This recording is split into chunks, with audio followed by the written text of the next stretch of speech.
Saya Tifa Solesa melanjutkan Sapa Indonesia Malam. Saat rakyat dihadapi kenaikan pajak, tunjangan anggota DPR RI malah jadi perbincangan publik. Di antara sejumlah tunjangan anggota Dewan, ada satu yang juga menjadi sorotan.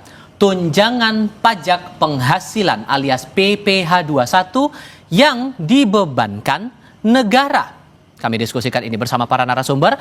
Sudah hadir di studio Kompas TV kali ini Bima Yudhistira, Direktur Eksekutif Selyas. Bung Bima, apa kabar? Kabar baik, tapi masyarakat lagi nggak baik. Nah, makanya galau nih jawabnya dari pertanyaan saya. Tapi terima kasih sudah mau datang ke studio dan bergabung juga lewat sambungan dalam jaringan Wakil Ketua Komisi 13 DPR RI dari fraksi PDI Perjuangan, Andreas Hugo Pareira. Bung Andreas dengan Tifal di sini, apa kabar, Bung? Selamat malam, Tifa. Terima kasih semua malam, sudah bergabung bersama kami kali ini.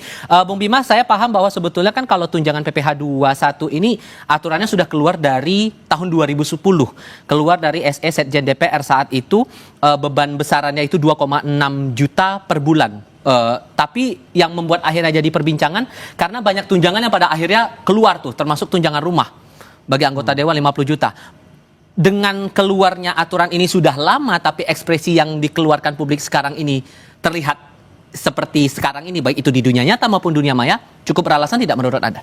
Ya, sense of crisisnya di mana kan gitu ya. Jadi kita melihat ini adalah sebuah momentum yang sangat mahal bahwa masyarakat sekarang itu dihadapkan pada masalah pajak. Jadi pajak ini kebijakannya adalah berburu di kebun binatang. Artinya apa? Basis pajak yang ada itu semakin kecil. Disposable income, pendapatan yang bisa dibelanjakan karena pajak pungutannya semakin banyak. Itu datanya begitu.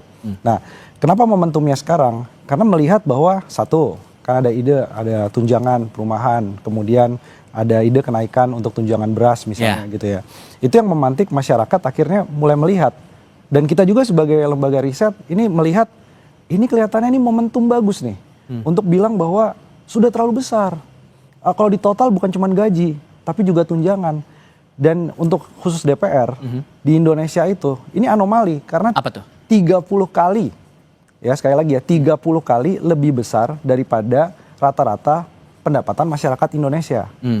Di negara lain, apalagi negara yang paling dekat salah satunya Selandia Baru lah, itu nggak boleh maksimum 2 kali itu udah paling atas dari rata-rata pendapatan. Jadi kita melihat ada kontradiksi wakil rakyat, dia kan berarti harus mewakili kondisi masyarakatnya. Ya kan, kecuali wakil rakyat memang konstituennya 1% orang yang paling kaya. Tapi kalau mewakili rakyat secara keseluruhan, dia rata-rata masa sampai 30 kali gaji dan tunjangannya plus pajaknya PPh 21-nya itu ditanggung oleh negara. Meskipun ini aturannya udah lama? Ya, persoalan aturannya sudah lama, tapi makin kontras yang terjadi sekarang. Dan sekarang jadi momentum untuk melakukan reformasi semua masalah soal remunerasi. Kenapa begitu? Karena kalau dilihat, bukan yang sebenarnya kita nggak bilang ini DPR, enggak. Pejabat negara, menteri, itu juga sama. PPh 21-nya itu dibayar oleh negara. Jadi begitu kita sampaikan, ini juga kita melayangkan kritik juga, begitu kita sampaikan fakta, itu kan salah seorang kolega kita kan menyampaikan fakta bahwa gajinya ditanggung negara PPh-nya, pajaknya. Dilabelin hoax, dilabelin pernyataan yang tidak benar. Jadi masyarakat harus terbuka bahwa ada yang harus direformasi. Salah satunya adalah masalah struktur pejabat-pejabat tinggi negara. Oke. Seberapa besar sebetulnya benefit yang dirasakan oleh teman-teman anggota Dewan ini, Bung Andreas, dengan ada tunjangan PPh 21 ini?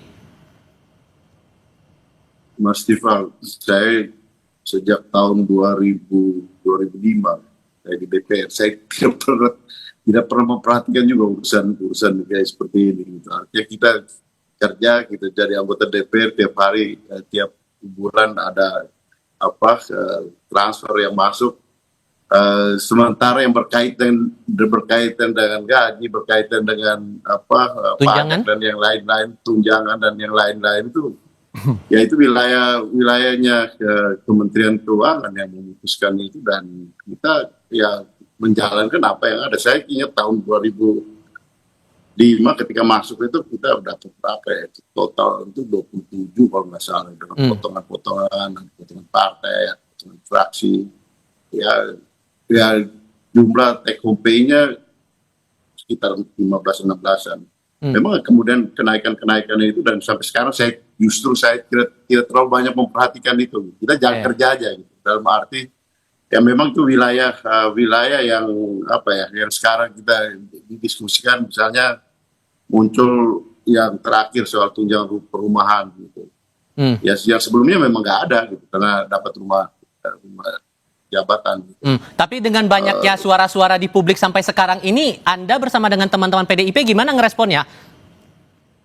Ya ini baru sebenarnya sudah dari beberapa bulan yang lalu sebenarnya. Artinya keputusan itu sudah dari periode yang sebelumnya, dan muncul ke publik karena beberapa waktu ini ada yang mungkin menyampaikan itu, sehingga sebenarnya hal ini buat saya pribadi saya nggak terlalu perhatikan juga gitu.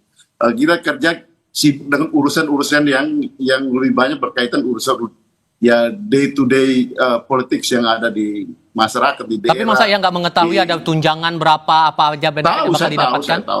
Saya tahu. Kalau itu saya tahu. Tapi kita perhatikan persis yang berkaitan dengan ini apa, tunjangan apa, kenaikan berapa, pajak, dipotong pajak ya tiap tahun kita saya secara pribadi ya, artinya tiap tahun ada potongan pajak berapa ya kita laporan pajak LHKPN kita laporkan seperti biasa. Oke. Sehingga pertanyaannya juga begini, kalau kemudian sudah ada suara semacam ini dan udah ada aturan mainnya juga di sini, Mas Bima, ada ruang tidak sebetulnya untuk mengubah angka itu, remunerasi itu ruangnya apakah akan sulit atau tidak? Kalaupun iya, kira-kira mana tunjangan atau bagian postur mana yang bisa dirampingkan atau mungkin malah ditiadakan? Jawabnya nanti, kita jeda sebentar. Kami segera kembali.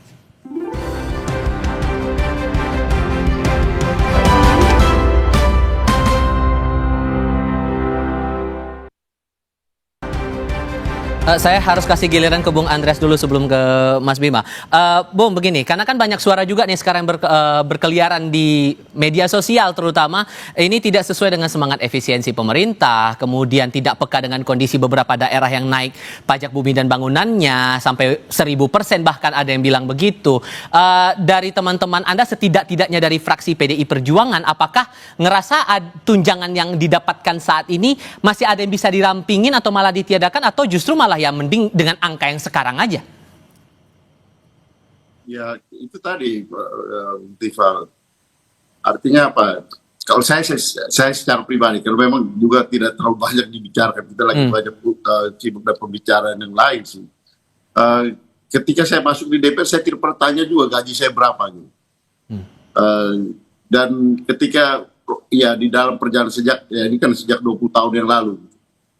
Dan di dalam perjalanan bahwa ada kenaikan, ya kita syukuri bahwa itu yang negara siapkan untuk kita, ya kita jalankan gitu. Bahwa kemudian kalau ada perubahan, saya kira itu adalah yang berwenang, yang mengatur, yang mengurus itu dari suara masyarakat silakan dihitung soal kepantasan, soal kelayakan dan sebagainya yang berkaitan dengan penghasilan. Kalau saya secara pribadi ketika saya masuk menjadi anggota DPR, saya tidak pernah berpikir bahwa berapa yang gaji saya yang saya terima berapa.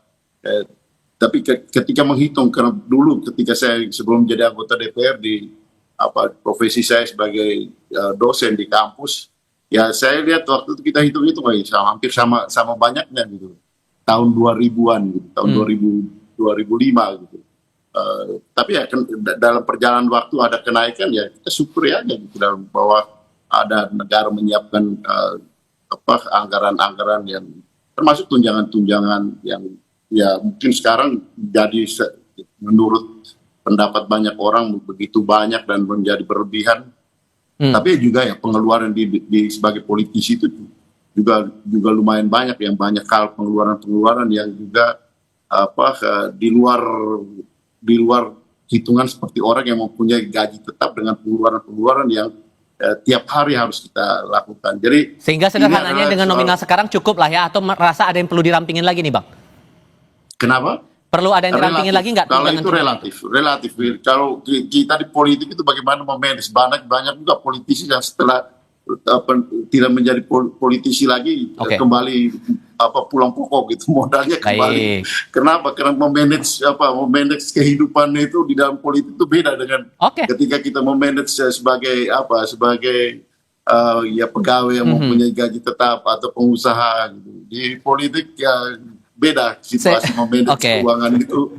perlu manajemen tersendiri lah gitu. Oke, sehingga Mas Bima kalau melihat perspektif tadi dan dengan dinamika sosial yang ada sekarang, menurut Anda, perspektif Anda dari struktur tunjangan dan gaji itu masih ada yang bisa dirampingin atau malah ditiadakan, atau yang sekarang ini ya dengan segala konsekuensinya yang harus diberikan begitu kepada anggota dewan?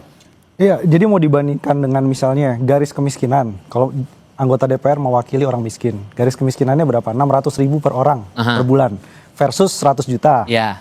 Gak usah versus 100 juta deh, versus PPh 21 yang dikembalikan. Tunjangan PPh 21 pajak itu 2 juta lebih kan.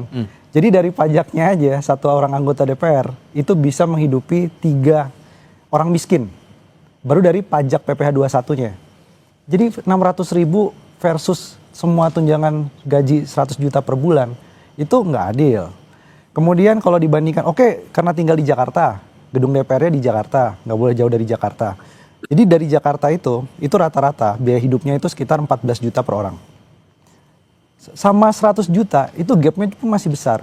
Jadi konkretnya gimana? Konkretnya gini, ini karena sudah menjadi isu yang dimonitor oleh publik, dan publik berhak dong tahu transparansi tadi. Ini kita menentukan mana tunjangan yang harus kemudian ditiadakan atau dikurangi. Menurut Anda? Harus ada komite remunerasi independen. Itu pelajaran dari Selandia Baru. Bukannya anggaran lagi kalau bikin komite-komite begitu? Komite ini isinya independen. Oke. Tapi juga ada asalnya dari misalnya mantan anggota dewan yang sudah bukan politisi lagi. Untuk bisa memberikan tadi, kalau misalkan Pak Andreas bilang, manajemen keuangan kita jangan disamakan dengan pegawai misalnya. Ya, tapi mantan anggota dewan yang sudah nggak punya kaitan, dia bisa masuk ke komite, akademisi dan lain-lain. Itu yang menjadi rujukan, sehingga ada dasarnya tadi. Misalnya kesimpulan komitenya gini deh, single salary satu. Jadi semua tunjangan, macam-macam perumahan dan lain-lain, yang penting single salary tidak boleh lebih dari 2 kali rata-rata biaya hidup di Jakarta. Jadi nggak boleh lebih dari 30 juta. Itu juga sebenarnya banyak. Tapi kan dari 100 menjadi 30 juta saja, kalau itu dilakukan, itu sebenarnya sudah bisa membuat perubahan besar dari struktur remunerasi tadi.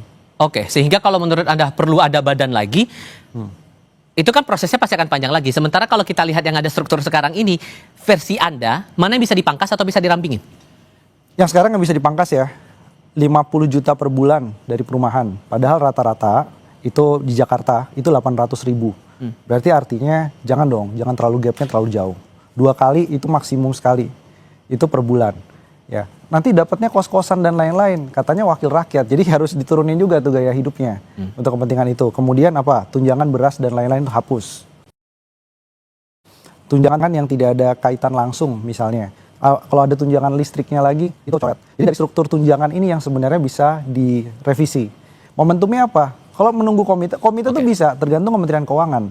Bolanya ada Kementerian Keuangan sekarang. Tapi menunggu itu, sekarang momentum RAPBN 2026. Jadi harapannya ini dibahas di DPR, sehingga ada perubahan signifikan dari struktur remunerasi. Bung Andreas setuju nggak kalau bagian itu yang dirampingkan, tunjangan-tunjangan yang diperspektifkan sama Mas Bima? Ya kalau Mas Bima jadi Menteri Keuangan bisa aja. Nggak perlu Pak, nggak perlu nunggu tanya Bu Sri Mulyani kayaknya. Tinggal dia punya political will nggak nih.